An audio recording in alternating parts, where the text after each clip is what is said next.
This is Kristi Amendola, and I am joined here today by Gayle Keller. I apologize for being a little bit late. I know we do have some viewers ready for us. Abby, we see you waiting for us to get into this LinkedIn Live. So thank you for being patient. We, as always, ran into a couple of hiccups, but that is life. So, we'll just be honest about the fact that things never go quite as smoothly as you had hoped they will.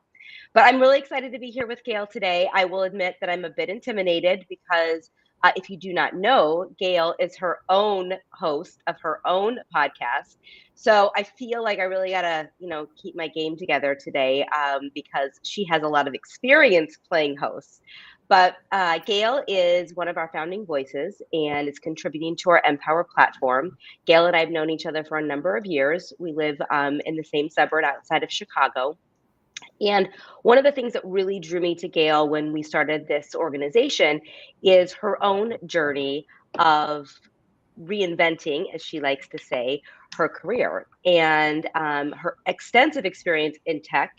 And then, looking, and I don't want to steal Gayle's thunder because I want her to speak for herself, but looking internally about what is it that she really wanted to contribute and what made her feel empowered and happy and satisfied in her work. And so that obviously really resonated with me and with a lot of the messages that we are having in Empower for our members. And so, Gayle, I would love for you to introduce yourself and speak a little bit about your journey from tech to being a podcast host and an author. And then we'll dive into some more specifics. Well, Kristi, it is great to see you. And I've got to say, as a woman in tech, technology is a blessing and a curse, right? So we're fashionably late. And you were talking about intimidation. I thought you were going to say you were intimidated by my planking because I am intimidated by you. We met years ago in bar class, right? And, you're pretty strong. Thank you. I try. Yes. So it's great to be here. And I love being one of the founding voices. Thank you for that honor. It's been such a fun ride. Congratulations on your 1-year anniversary. So I'm Gayle Keller. Not only are Kristi and I neighbors, but, we're passionate about M2M and its mission.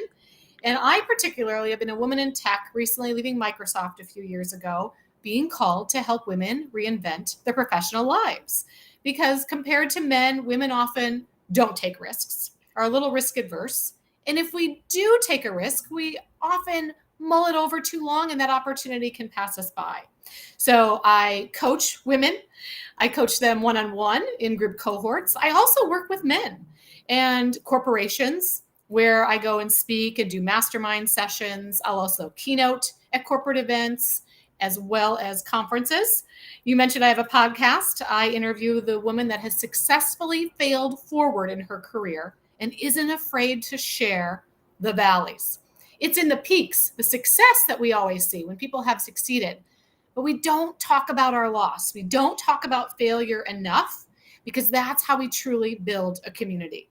It's from those losses that there are lessons learned where we can take this inner perspective on ourselves to better ourselves with the next opportunity.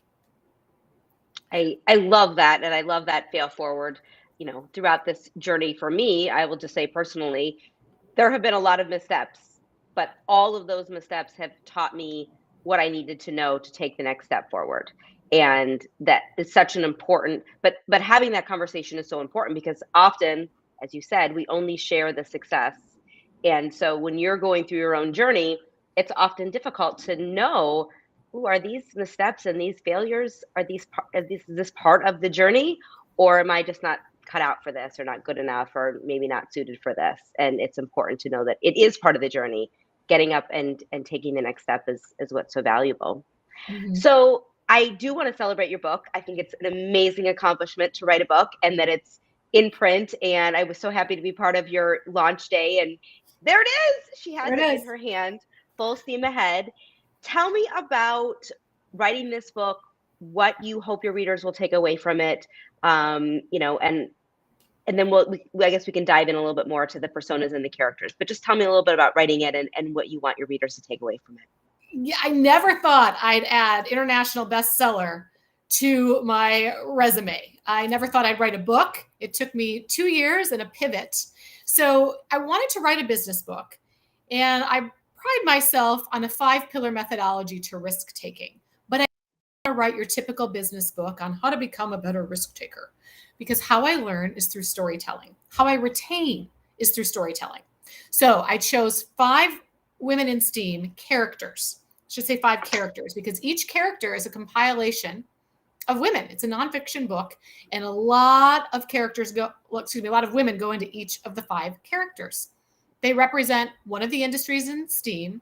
Everybody knows in STEM, but the A stands for arts, and art is very important to me. Not only do I like it hanging on my wall, but I also was a woman in arts with a Bachelor of Arts degree that went into technology. And so if I can do it, anyone can. And I want to inspire and encourage people to do so. And so you mentioned something a few minutes ago about trying something and maybe it doesn't work, right? The faster we can get to a no, the better we are. I have a sales background, and so you got to be used to rejection. And sales is kind of like dating, right? You get rejected from time to time. And how do you pick yourself up, dust yourself off, and often pivot? So the faster you can get to a no, what's the most precious thing we have in this earth? Time. Limited time. So the faster we can get to no, the more time we have to get to a yes and to see what will work for us. But if we don't try, we'll never know. And what if we try and it works, right? Other doors open. Maybe it's a window and not a door, but there's always opportunity. So each of my 5 characters has 5 challenges, 5 solutions, but she takes an interpersonal perspective at herself to say, what can I do better? How can I challenge myself in this situation to come out better on the other side? Now, the situation, the person that she's conflicting with may be wrong, but you can't point a finger, right? How do you respectfully communicate and get to a decision where you can work together and move forward? You know, in college, grade school, we start working in teams. Well, when we grow up and put on our corporate pants, right, or skirts, we have to work in teams. So we're never going to get away from a team. We're never going to get away from the best player or the weakest link, but you have to learn how to carry each other, right? And so I have a 5-pillar methodology based on courage, confidence, clarity, decisiveness, and balance. Those are 5 superpowers that I have used in all of my career reinventions. I started out in advertising, ended up as a software sales executive, and now a woman that advises people and corporations around career risk-taking and reinvention. So those are the 5 superpowers that I have tapped into throughout my entire 20 plus years, and they work. And so that's how I want to inspire and encourage others. And my one superpower, the shining one, is courage. And so I am obsessed with Wonder Woman. I have 2 young girls, and luckily they've taken a passion for Wonder Woman. I'm talking about Linda Carter in the 70s, but Gal Gadot is pretty amazing too. So we tap into our Wonder Woman powers. And what's great about Wonder Woman is, you know, not only is she brave, strong, beautiful, but she has a golden lasso, and it gets people to tell the truth. And so as long as we can be truthful with others, truthful and authentic with ourselves, the more community we build, the more trust, etc. Yeah, I agree 100%. And I love that idea about courage, and I do think that is really one of the keys that all people need to employ in order to, you know, be brave enough to take on the next thing, right? It's always scary. I'm sure your reinvention and leaving Microsoft and sort of that security and that known entity, it took a lot of courage to do that, right? It took a lot of courage for me to say, yeah, I want to do a startup and build it from the ground up. That takes courage to do those things. So speaking of courage, tell me a little bit about, or tell me about a lesson that you personally learned through your reinvention process that you can share with our viewers. And, you know, what of those pillars did you have to invoke in order to get through that challenge? Mm-hmm. Well, truth be told, it was a 2-year journey for me. So I had to get the clarity. Not only did I have to get the confidence and courage built that I could jump off the diving board and leave a job and company that I loved to try something for the unknown. I mean, the biggest thing I did is I left a job I love and a paycheck. That's stability. And a lot of times it does come to financial, stability. And we're always concerned. Am I going to make as much? Will I make less? Will I be able to make ends meet and still save? But someone told me, and it was actually my brother, and he said, what if you left and were able to be successful? So that includes all the things plus, making ends meet financially. It's like, what if you made more? I thought, I never asked myself that. I was always thinking about what if I didn't? What if I couldn't? Right? So I think about that little engine that could. And so leaving something that was comfortable, something that was worth me, but, and why rearrange the puzzle piece? Why make a mess of it, right? Especially as a working mom with 2 young girls. And so I learned a lot through that journey that I needed the clarity first to then tap into my confidence and courage and to be decisive about it and do it. But it did take 2 full years. So I worked with a business coach, mentors, and sponsors in my life because that's sort of my 3-legged stool. The 4th leg, if you wanted to make it a 4-legged stool, is yourself. You have to believe in yourself in order to take that. So I also think, the networking, that's been a blessing to me in terms of being a launch pad, tapping into my network to say, hey, you trust me. Thank you for believing in me and my new business and giving me an opportunity. That's huge. But I'd say the biggest thing was walking away from Microsoft. And then the other thing is saying, okay, I have these other superpowers. I have these other traits beyond being a sales executive that I can tap into. I'm a good storyteller. I like to write. I love to network and be relatable and help build community. So why not tap into those strengths and have them grow in this season of life? I never rule out going back to corporate America. I just said I push pause on my corporate career now to have a business that grows as my family grows. Mm-hmm. When I was younger in my career, somebody said to me, she said, especially as a female, you will often make many choices about how you will balance your role as a mother and as an executive. And often those choices will come at different times and in different seasons. And she said, don't put the pressure on yourself to have to make one decision one time, because things will change and you may need to make a different decision at a different time. And I felt like that was some of the best advice that I could have received as a young woman, was to give myself that permission to make different choices based on the different seasons. And just as you are doing right now, as you have young children, you have that certain season. Then you'll get where I am when you'll have teenagers. And I'll tell you, that is a whole nother season. So I do think it's really exciting to be able to make those choices as the seasons of your life change, and having the courage to do so. Yeah. For the longest time, I thought life was a linear line. Mm-hmm. And it truly isn't. There are seasons of life and not only jobs, but people that suit you, right, during these different phases. And so as long as you're making yourself shine, listening to what tugs at your heartstrings during those seasons, that's how you can always self-improve.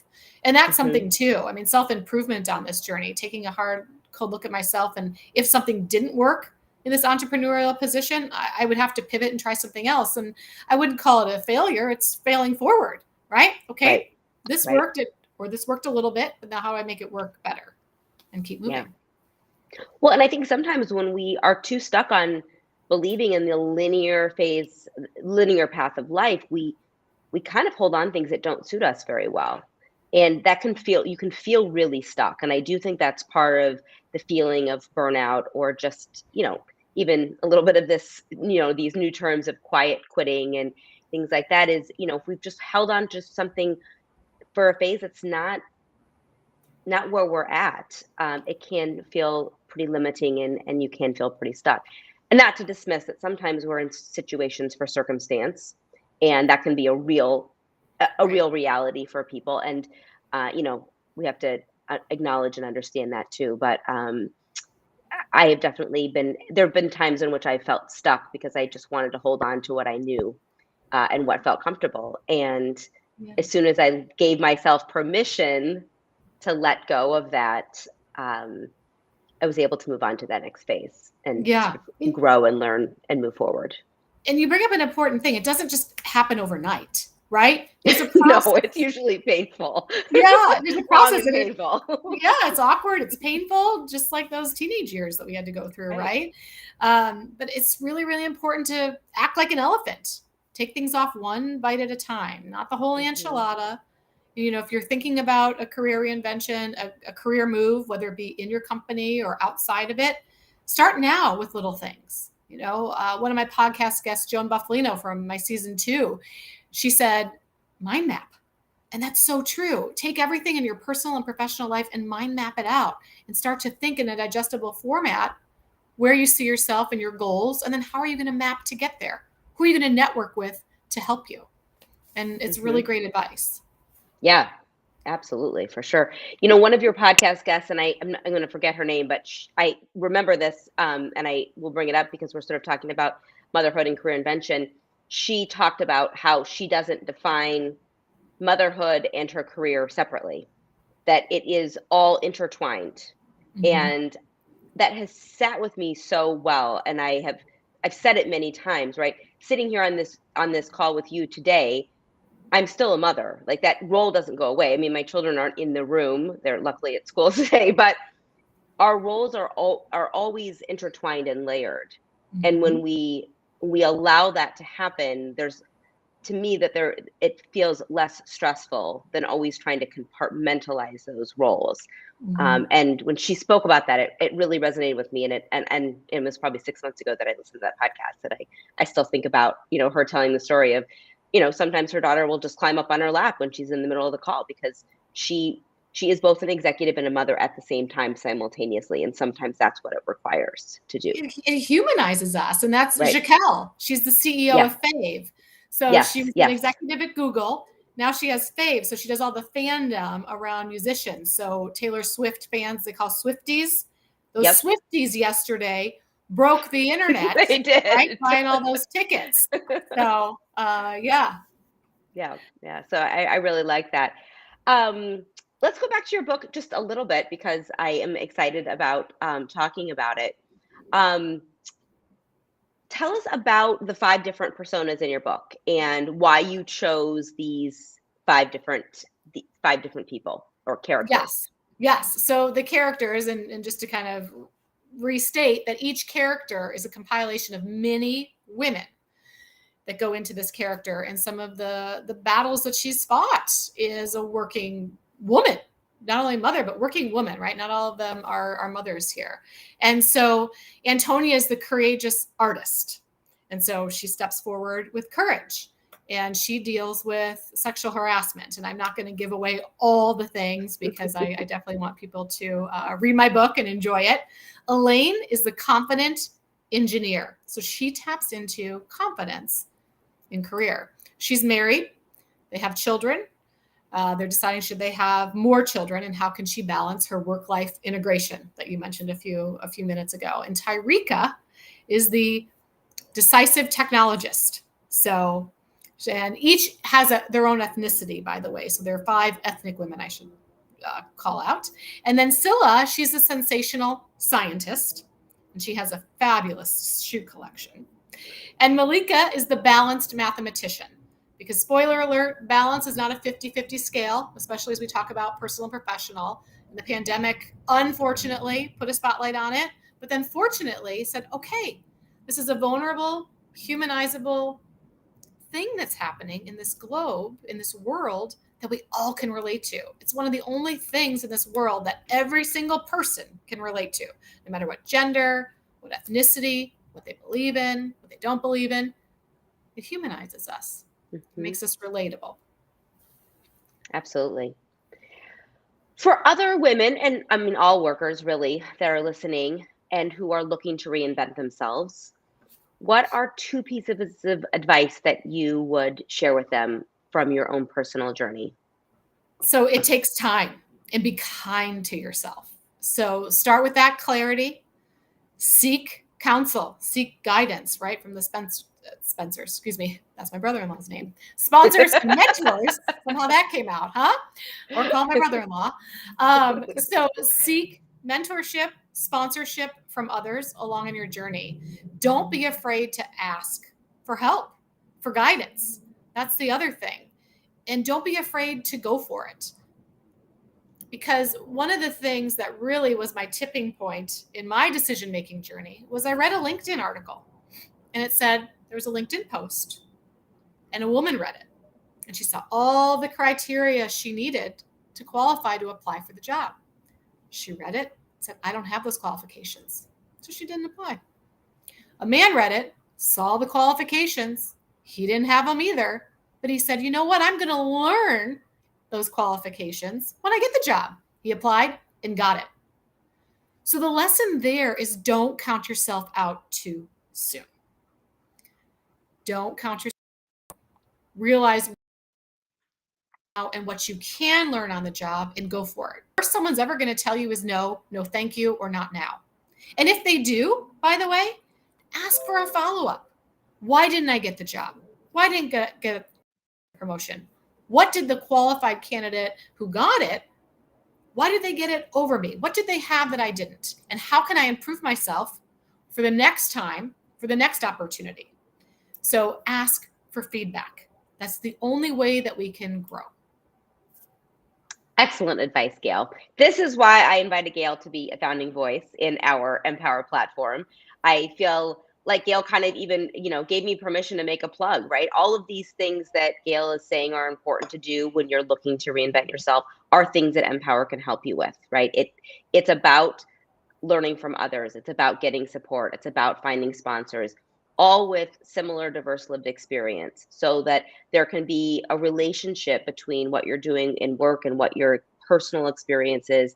There can be some common experiences, common values around that. So please join Empower. We are still building our wait list. We are going to be in beta testing soon, which means you get to be the first to get in there, see what Gayle has to share outside of what we've talked about today, and give us feedback, right? That's an important piece of this when you get it on the ground floor. You can send in a note and say, Gayle, I would love to hear more about X, Y, and Z. Please And do. we get that feedback right away, which is excellent. So Gayle, I'm really grateful to have you here today. I am very grateful that you are a founding voice. And I have learned a tremendous amount from you in your podcast, in your LinkedIn, and the things that you've put in Empower. And so thank you for being a part of my journey, for being one of the people that I would consider a sponsor and a mentor, and for joining us today. Well, thank you. And thank you for your friendship, Kristi. And I'm so glad we met in bar class years ago. So here's to. Thank you. Thanks for joining.